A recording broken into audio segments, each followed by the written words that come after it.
Jesu anoti tivhenekere sekanjera nduku murima guru, nyika ine rima ngativheneke, iwe pako neni pandigere, takabatidza mwenje kwaari, anogozviziva kana todzima, anotipa simba rokuvhenekera, iwe pako neni pandigere, anoda kuti tivhenekere, vose vakarasikira murima, rima rokusanzwa kana kutadza, saka ngativhire patigere. Amen. Amen. Pachipamwe hama dzinodikanwa munashe, nhasi uno ndoda kutaura pamusoro penzwi rinonzi muchirungu integrity. Ndisingazive kuti vanhu vane dura manzwi mimusoro yavo vangaridudzira sei muchishona, vangaridura sei muchishona, asi ndine mufungo wekuti rine chokuita nokuvimbisika. Saka vanhu vanenge vari mumipanda yakasiyana-siyana yokuvimbisika, tichitangira kwakadzama-dzama pasi-pasi kwekusavimbisika kusvikira kumusoro-soro kwekuvimbisika. Muri kupaona? Ndiyo inonzi integrity. Izvi zvinenge zvakuenderana nekuti vanhu vanenge vachikutonga kana kukujaja sei, vanhu vanokuona sei, uri munhu akaita sei. Izvozvo zvoga nejudgment yavanenge vaita ipapo inenge ichikwanisa kutaura hunhu hwako hwose, hasinei nekuti mamwe mazuva unenge uchimbove wakavimbisika kana kuti mamwe mazuva unenge usina kuvimbisika, zvinenge zvakutaura hunhu hwako hwose. Tiri pana Job 31. Ngatitange kuverenga, tinongoverenga manzwi mashoma, mavhesi anosvika 10 chete. Zvikanzi Jobho waichema-chema achipamidza kutaura kuti haane mhosva, asi vamwe vake vakanga vatomuroverera kare kare, vakati munhu anorobwa naMwari zvakadai, munhu wokuti Mwari angaregedze nyika ichimuita zvakadai, munhu wakaipisisa. Nekuti paasvika apa hakuna mumwe munhu wakamboitirwa izvozvo kubva mukuziva kwedu kurarama. Saka Jobho pakati pevatadzi mutadzi wakakurisisa. Asi ndizvo zvakanga zviripo here? Handizvo. Uya tiende zvedu pazviverengwa. Zvikanzi ndakaita sungano nameso angu, zvino ndingatarira musikana seiko? Nokuti mugove waMwari unobva kumusoro ndoweiko? Nenhaka yowamasimba ose inobva kudenga ndeyeiko? Ko, haizi njodzi kuna vasina kururama here? Nokuparadzwa kuna vaiti vezvakaipa here? Takatarisa mavhesi aya tingati Jobho ari kuzviroverera. Asi munhu ari kutoedza kuzvimirira nekuzvichenura kuti ina handina mhaka. Zvaataura apa ichokwadi. Vhesi 4. Ko, iye haavoni nzira dzangu nokuverenga nhambwe dzangu dzose here? Kana ndichinge ndafamba nenzira isina maturo, norutsiko rwangu rwamhanyira zvinonyengera, ngandiidzwe pachero chakarurama, kuti Mwari azive kusanyengera kwangu. Inzwi rinoti integrity rabuda pane kusanyengera. Kusanyengera pana vhesi 5 nepana vhesi 6. Kururama pana vhesi 3.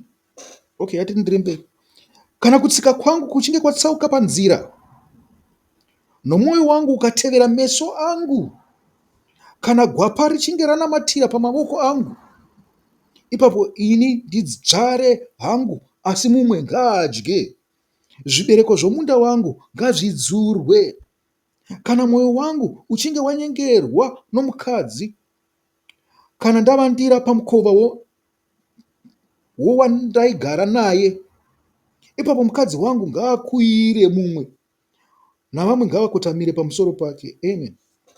Pavhesi 10 apa panzwi ratopedzisira kuverenga, navamwe ngavakotamire pamusoro pake, ari kutongotaura kuti kana ndakaita zvimwe zvokuchiva mukadzi wepanext door kana mukadzi wemumwe wandinoziva kuti akaroorwa, zvikanzi varume ngavauye zvavo vabhinye mukadzi wangu, varere naye, kana iye ngaave pfambi apota achirwarwa naye nevarume vakaita sei, vakasiyana siyana. Ndozvokutaura naJobho. Izvo zvinotiudza chii? Kururama kwaJobho. Asi pakururama pamanzwi aya pabuda mumwe munamato. Mumwe munamato wandanzwa ini. Chinonetsa ndechekuti bhuku rechirungu nebhuku reshona pakubudisa kwavo manzwi panotinetsei. Nekuti iri nzwi rimwe chete rechirungu rinokwanisa kuita kunge rakapoteredzwa, kuti parinenge rakubudiswa muchishona vanokwanisa kutaura kana manzwi 10. Zvichida inzwi rimwe chete rechishona rinokwanisa kubudisa manzwiwo 10 echirungu. Panze pekuti pangove nedirect inonzi chiko zviyatisiyana nazvo, pane pakutobuda sentence, pangobudawo one word kubva kune rechishona kuenda kune chirungu, zvinenge zvakutoda sentence kuti titaure kuti inzwi iri tirishandise muchirungu. Saka yatinzwei mamwe manzwi abuda apa, mukunamata kwedu tingaashandise sei?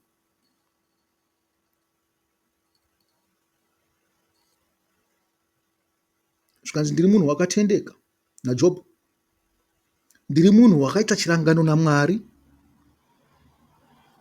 ndakanzi ndava pasi pesungano yandakaita naMwari, kuti ndiri munhu wakafanirwa kunge akavimbisika kune zvose zvaakataura, ndichiita zvaakataura kuti ndinofanirwa kuita, nekuregedza kuita zvaakataura kuti ndisaite. Muri kupanzwa apa? Zvikanzi zvino ndakaita chimwe chinhu chinonyangadza, iyoyo sungano. Mugove wangu kuna Mwari uchange wakadiniko? Muri kupanzwa? Imi vazhinji venyu munoda kutadza, asi hamubvume kurangwa. Munozvinzwa? Vamwe venyu musati matotadza munototanga nekuti Jehovha tiregerei takutadza, ende munofunga kuti munotohwanda nekona iyoyo mobva maendera mberi nekutadza kwenyu.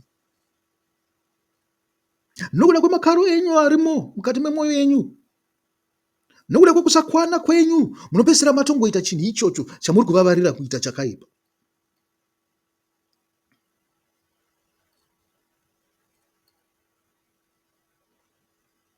Asi tinonzwa pavhesi 3 Jobho achiti, ini ndakaita chinhu chisina kururama, zvakaipa ngazvindiwire.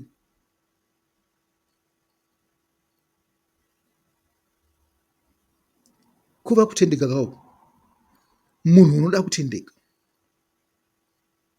Zvikanzi kana ndikaita zvinhu zvouipi,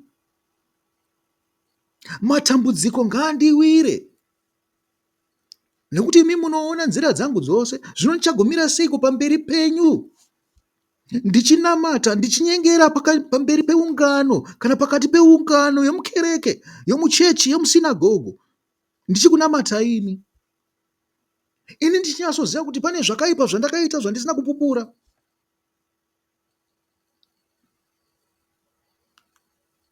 Ndikuya kuchechi, vamwe munoti munoenda kuchechi kunoita sei? Nekuti kuchechi kunoendwa nevanhu vezvivi handi? Ndosaka ichinzi sinagogo handi? Zvikanzi tinenge takawanda tine zvivi imomo, asi Jesu anotipupurai. Johani Mubhabhatidzi chaiye akanga ari pamurayiro anotipupurai. Saka muri kuenda mose kukereke kunopupura zvamunenge maita here zvakaipa pavhiki roga roga, kana kuti muri kungonoungana zvenyu sedandaro? Vaparidzi vanotaura inzwi misi yose, asi imi hamutendeuke. Hamusi kutendeuka.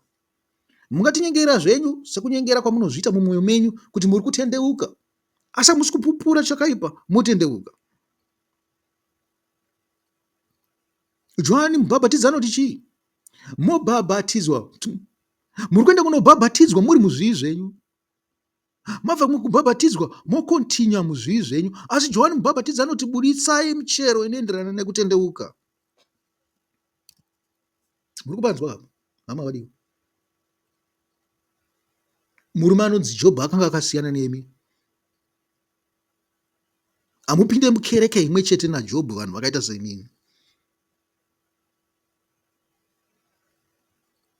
Kanzwawo Jehovha Mwari wangu, ndirangarirei, nokuti zvimwe ndakaita nekunyengera nekunyepera. Zvikanzi zvimwe ndakaita ndisingazive, asi imi munozviona.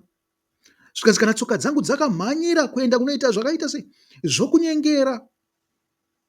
Tiri pana vhesi 5. Zvikanzi ndakafamba nenzira isina maturo, nerutsoka rwangu rwamhanyira zvinonyengera. Zvikanzi Mwari ndiite sei? Ndiregererei. Jobhu ari kuzvitaurira ega here? Kwete, ari kutaura ari pamberi peshamwari dzake dzaimuroverera dziyadzi, kuti Mwari, imi munonyatsoziva mwoyo wangu namaitiro angu. Ndiri kupupura pamberi peshamwari dzangu idzi, kuti kana ndakaita zvinhu izvi ndisingazive, then mubayiro wamandipa wokurova ukwamandiita wakafanira. Imi munozvigamuchira here izvozvo izvo? Asi ndoda kuti munamati muchidaro. Vhesi 6. Ngandiidzwe pachiyero chakarurama, kuti Mwari azive kusanyengera kwangu. Imi muri kuzviyera here pachikero chavakarurama? Shoko raMwari ndiro rakarurama. Shoko raMwari rakaiswa apa nezvaunenge waita zviri kumecha here? Zviri kufamba nenzira imwe chete here? Makananga chinhu chimwe chete here? Hamusi kunyengera ropa raIshe wedu Jesu Kristu here iwewe? Namatai muchidaro nguva dzose, muchitaura pamusoro pekunyengera kwenyu nezvekunyepa kwenyu. Muiswe pachikero misi yose. Vhesi 7. Kana kutsika kwangu kuchinge kwatsauka panzira, nzira chii? Ndizvo zvamakarayirwa kana Ishe wedu Jesu Kristu ndiyo murau yaMwari. Uye ari kutoti kana muri kupanzwa ka, asi munenge muchitoziva zvenyu kuti makatsauka, asi hamusi kutendeuka.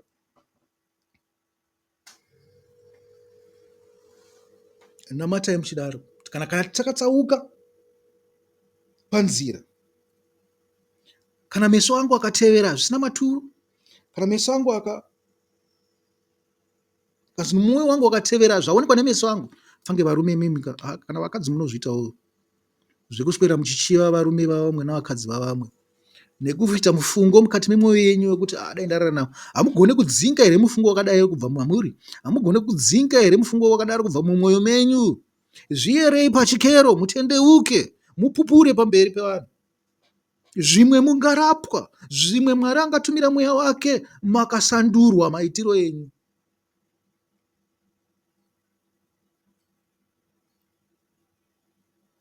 Zvikanzi kana gwapa richinge ranamatira pamaoko angu, gwapa chinhu chakaipa chanamatira pamaoko ako, kubata kwako hazvinei kuti pamabhinda uko pane kumwe kubata kuzere nekunyengera, pane kumwe kubata kuzere nechivi kwamuri kuita zuva nezuva. Uyu munyengetero wakanaka pazuva roga roga, kuti murambe muchirifainwa, muchitsetsenurwa kubva pazvivi zvenyu. Saka makaramba muchiteedza manzwi aya, dzimwe nguva muchaponeswa. Muchaita panze pekuti munge makaita segomarara rezvivi riri pamuri. Mwoyo yenyu ingasandurwa nepfungwa dzenyu nemifungo yenyu. Zvikanzi imi mirovai makomborero angu, vhesi 8. Ipapo ini ndidzare hangu, asi mumwe ngaadye, zvibereko zvomunda wangu ngaazvidzure. Muri kupanzwa? Jobhu anosaridza kuti asarwe zvake asina chinhu, nekuti zvakafanira, nekuti anenge anyengera Mwari. Chakakosha pamusoro pezvinhu zvose, nyangwe navana vatinavo, nyangwe nedzimba dzatinadzo, nepfuma yese yatinayo, chakakosha kunge takayanana naMwari, tiri pamwe naMwari, tiri at one ment naMwari, tichifamba tichitsikirana. Iye akatsika ndotsikawo, iye akatsika ndotsikawo. Paari kutsika napo ndo pandinotsikawo napo. Ndokunonzi kutevera Mwari, ndokutevera Jesu. Zvikanzi paradzai zvenyu pfuma dzangu dzose, ndingove zvangu rombe rinogara murenje. Kana mwoyo wangu uchinge wanyengerwa nomukadzi, kana ndavandira pamukova wandaigara naye, apa pari kutaurwa nyaya dzeadultery. Tikanzi tiri kuita adultery mazuva ose, zvokwadi vasikakadzi nezvinhu zvavari kushandisa mazuva ano, tinoona runako rwavo ruchinyatsobuda zvakanaka. Ende mumwoyo medu muri kugara mune ruchiva, muri kugara mune, tinenge tatorara navo, tatopedza navo kare, uko kutozongoenda kwavari kuti inini amai ndakufarirai, amai ndinomwa mvura yamunogeza nayo. Zvinenge zvatoo zviduku izvo, tinenge tatopedza navo. Patinozonopinda pakunorara navo chaizvo panyama, tinoti disappointwa kupfuura zvatinenge tatoita navo mumwoyo nemupfungwa kare.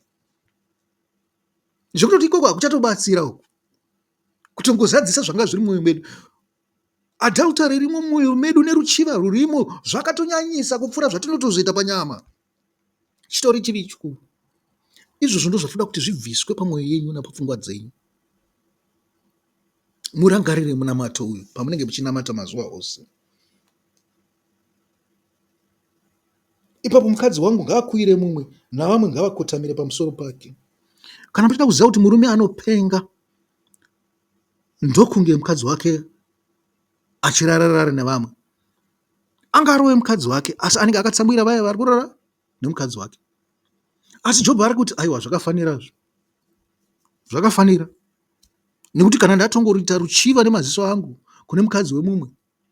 Muri kunzwa here zvandanga ndichitaura paya pamusoro peintegrity, pamusoro pekuvimbisika, kuti kuvimbisika kune mazero nemalevels. Isi toda kuti musvike ndokuvimbisika kunotaurwa naJesu ukuku. Kuvimbisika kuri kuita vazhinji maKristu hakutongoisvika pane level yemurayiro, hakusi kutongoita izvozvo, nekuti murayiro waitiudzaka kuti usazoita chakati, usaite ruchiva zvako. Asi isusu taizoti ruchiva kuita sei? Kuteverera izvo zvinenge zviri mumwoyo mako nemupfungwa dzako. Saka as long as zviri mupfungwa dzako nemumwoyo mako uchiri right, Jesu akazviramba izvozvo. Mukuona kuoma kwemurau waJesu pane murau wakanga wakapuwa vaIsraeri. Zvikanzi Mozisi wakavapa izvozvo nekuti mwoyo yavo yakanga yakaita sei? Yakanga yakaoma. Jesu achitaura, hama vadikanwa, muchine mwoyo dzakaoma here? Mune mwoyo yakaoma here pamurimi? Muchiri kuda ruponeso here? Muchida kuti titange kuti dhee nhana dhee here? Tendeukai pazvivi zvenyu, hama dzangu. Muite mwoyo nemufungiro wakaita sawaJobho.